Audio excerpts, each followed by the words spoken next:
my beloved Boss Mike Cervera.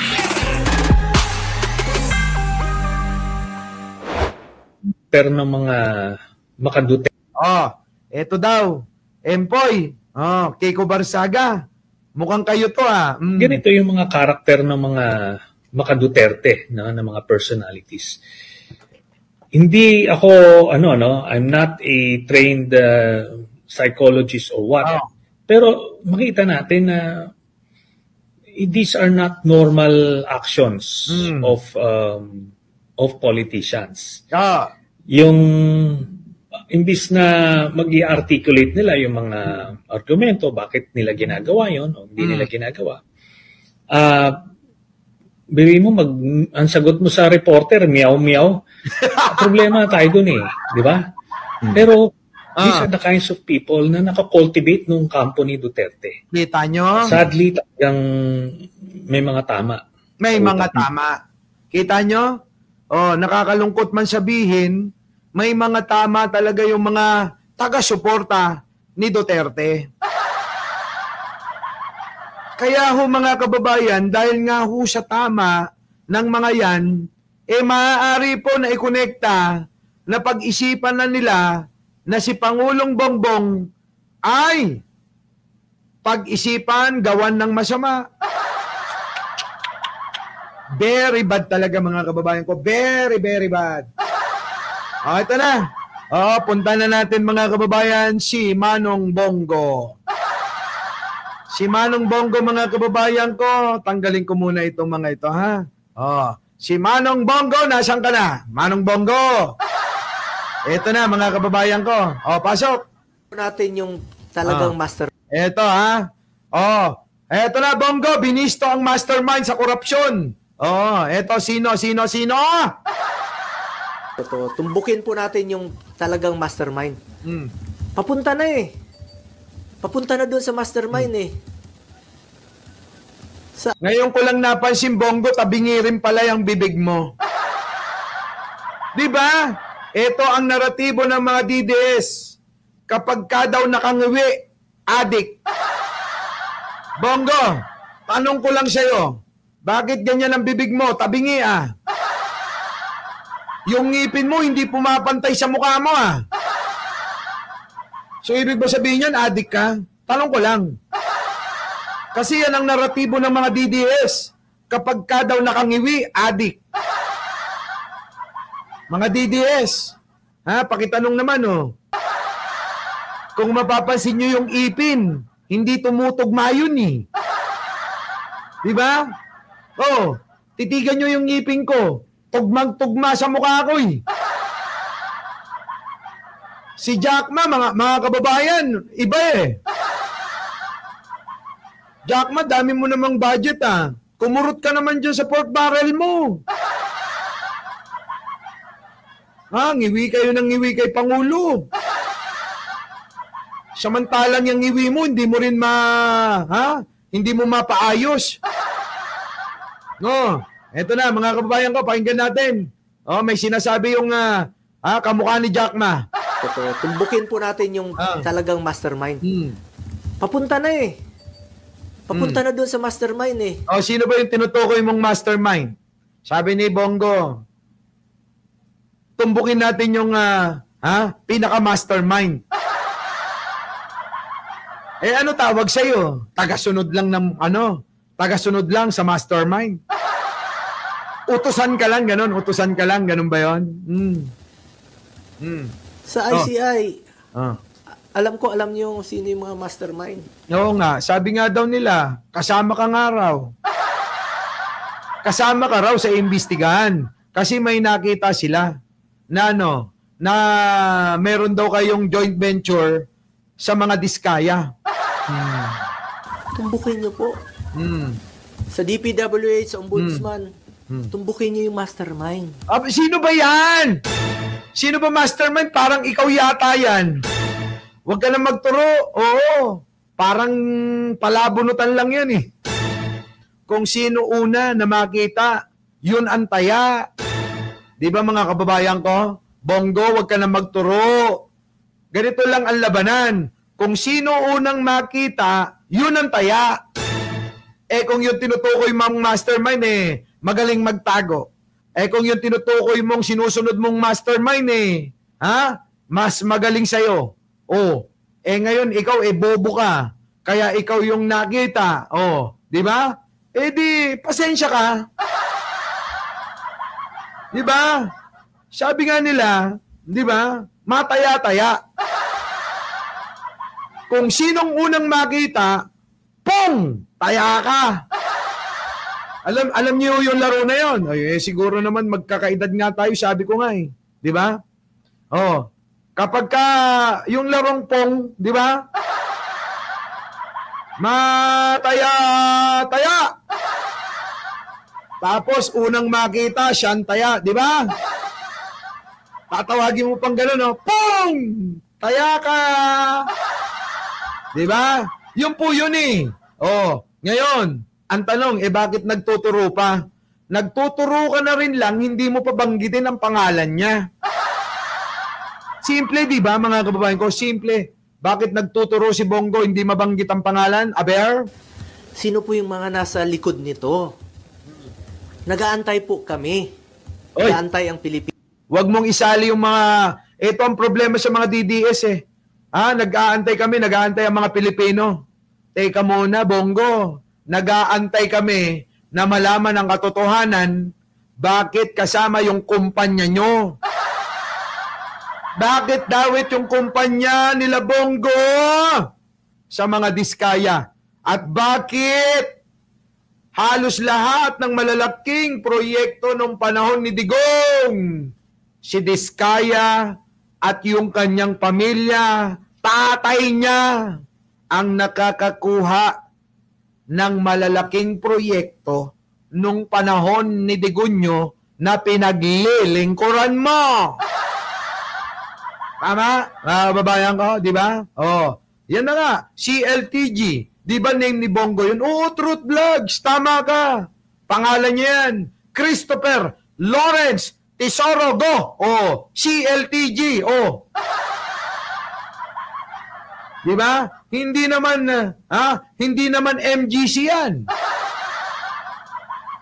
Di ba? Para itanggi pa niya. Ano yung MGC, Boss Mike? Mike Guapo Cervera, MGC. Eto na. Pino na meron pong mapanagot. Nako. Talaga, pananagutin ka. Gusto naming mga Pilipino na mapanagot si Bongo. May dalawang pagpipilian to. Una, saan mo gustong makulong? Sa ICC o sa city jail nyo? Wala lang ibang option. Yun lang yun. Dalawa lang. Bahala ka. Kapag hindi ka namili, si Mike Cervera daw ang mamimili para sa'yo. Siyempre dahil mabait ako at iniisip ko ang pangkalahatan na magiging kapakinabangan ng karamihan, pipiliin ko sa ICC ka. Bakit naman, Boss Mike, sa ICC? Siyempre, para may kasama si Digong. Di ba? Habang buhay, si Digong magiging alalay siya. Yun naman talaga ang totoong buhay niya. Maging alalay habang buhay nung matandang Duterte na nakakulong. Correct? Tuloy. Umaatras na ngayon. Paatras na ng paatras. Katapusin ko lang po. Kita mo, suplado pa. Jackman, suplado mo naman. Pati ba naman yung reporter, ginaganyan. So, eto na, mga kababayan, iwahig talaga. Kita nyo syempre, alam nyo na, may mga sulsul din. Pinky Willard, doon sa nauna si Bongo, Senator Bongo, na puntiryahin. Kita nyo?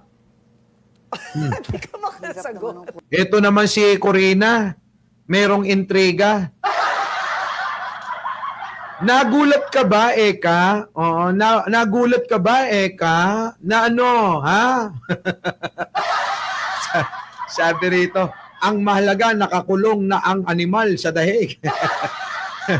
Si Edsel Duterte, kita niyo mga kababayan ko, mukhang kahit kamag-anak ni Duterte galit na sa kanya eh, di ba? Sa bagay, yung kapatid nga niya, galit na galit sa kanya, di ba? Oo, yung kapatid niyang isa. Oh, eto na. Oh, ang marites at maintrigang si Corina. Biruin ninyo mga kababayan. Oo. Biruin ninyo si Corina umiintriga. Oh. Ha? Hindi, ako lang nag-iisip bilang ordinaryo, di ba? Kasi malinaw na si Senator Bongo ay kaalyado ng VP Sara. Teka muna, Corina, isipin mo nga maigi kung siya talaga nauna. Hindi siya ang nauna, si Bongo hindi. Nauna meron pa. Maraming nauna dyan. Tulad ng mga taga-DPWH. Si Bunuan, sinibak na yun. O, di ba? Marami pang mga district engineer na mga sinibak. Yung mga regional director ng DPWH, sinibak. Yung mga USEC, sinibak. Yung si Bernardo, sinibak. Oh, ano yun? Ano tawag mo ron? Ano yung guni-guni lang din? Minsan si Corina, mga kababayan, ewan ko ba? So kumbaga parang, wasn't it predictable na siya yung una na tatamaan doon? Pero dahil contractor yung tatay niya. Oh, buti pa tong isang lalaki, mga kababayan, may isip eh. Ha? Oh, dahil contractor yung tatay at may nakita kay Bongo, alam nyo na. Di ba? Kailangan talagang managot ni Bongo. Tatay mo, contractor. Pangalan ng kumpanya, pangalan ni Bongo. Tapos sasabihin ni Bongo, ay teka, wala akong alam dyan. Oo. Oo, tatay ko yan. Oo. Oo. Yung kumpanya, bakit pangalan mo? Ewan ko sa kanila. Oo, di ba? Mga kababayan ko. Yung ganon, alibay. Baka hindi, ito sa mga hindi nakakaunawa, hindi naiintindihan. Kunyari ako si Bongo. Yan na nga, maliwanag, nakapangalan yung CLTJ, pangalan ko. Pwede ko sabihin mga kababayan na, ipangalan nyo muna sa inyo, wag nyo ako sa akin isasama. Oo, kasi pagka nagkahulihan, yan lang ang may problema, hindi ako. Ibig sabihin, pwedeng kumuha ng dami, ginagawa yan ng mga diskaya. Kumuha ng mga dami, tapos mga kababayan ko, ang nangyari, ayun. Ayun, mga kababayan, na-discover.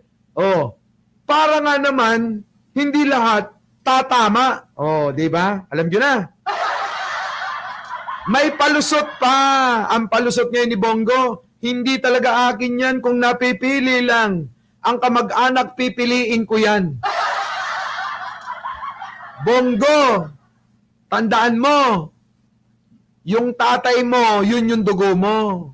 Yun yung bumembang. Yung tatay mo ang bumembang, kaya nabuo ka. Yung nananalaytay sa dugo ng tatay mo, ay dugo mo rin yun.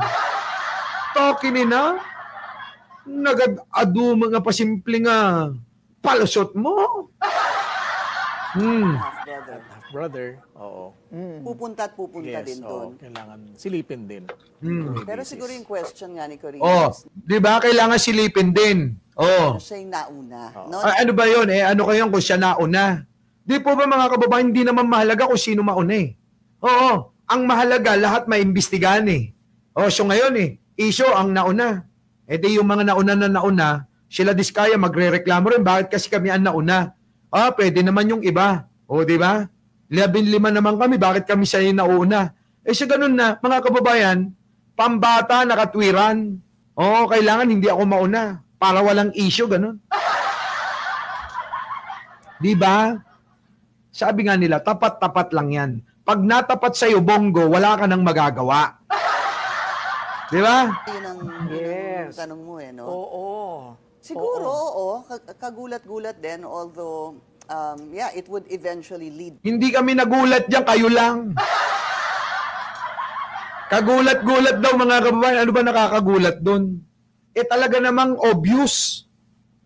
Ulitin ko mga DDS Oh.